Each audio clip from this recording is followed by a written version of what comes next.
Добър ден! Сега ще ви покажа как ще се работи с плоскости и инструменти за смяна на книжни корици. Така. Необходими инструменти са плоскости 2 и 4 бебета стеги, които да стегнат. Значи взимаме книгата. Тази книга не е много малка, но показвам с голяма книга. Залепяме каквото правим отпред. Слагаме го така.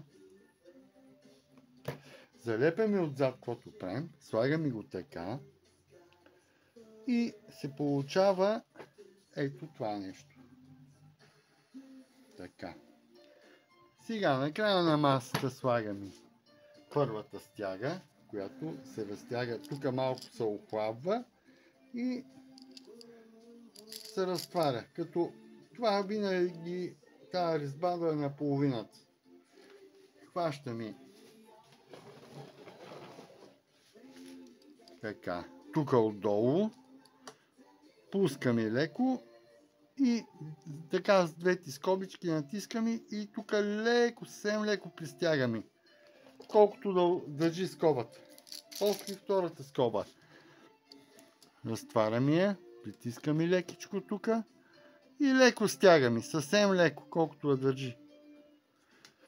Тази първата охлабела. Хващаме всичкото и го обръщаме така. И слагаме от другата страна другите две скоби. Значи това е на средата, резбата. Отваряме колкото е нужно. Може да сложим или на едно място, или на две места. Стягаме малко, колкото да задържи скобата. И слагаме сега и четвъртата скоба. Ето е четвъртата скоба. Така. Стягаме лекичко. Така. И те сега предната са охлабела. Леко я стягаме. И по принцип не е нужно много да са стегнати всички скоби. Сега ги проверяваме четирите. И ето вече книгата е застанала така. Така. И тук вече може с шпрей да се ръси. Като това, че ще пръска малко настрани, не е проблем. В смисъл и стойките не е нужно на самия, те нищо не може да им стане. Просто ще бъдат цветни. И тук вече притягаме колкото искаме. Нали? Леко. Така, така. И примерно ето така. Ако ще боядисваме отстрани, се прави пълен. Тук се пръска с шпрея. Като се напръска от тази страна, тази стойка се привърта така. Тази така. И се наръсва и тук така. Фактически.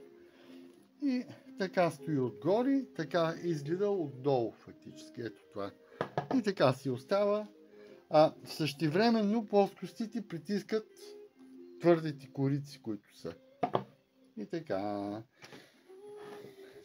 Това е в общи линии. Желая успех!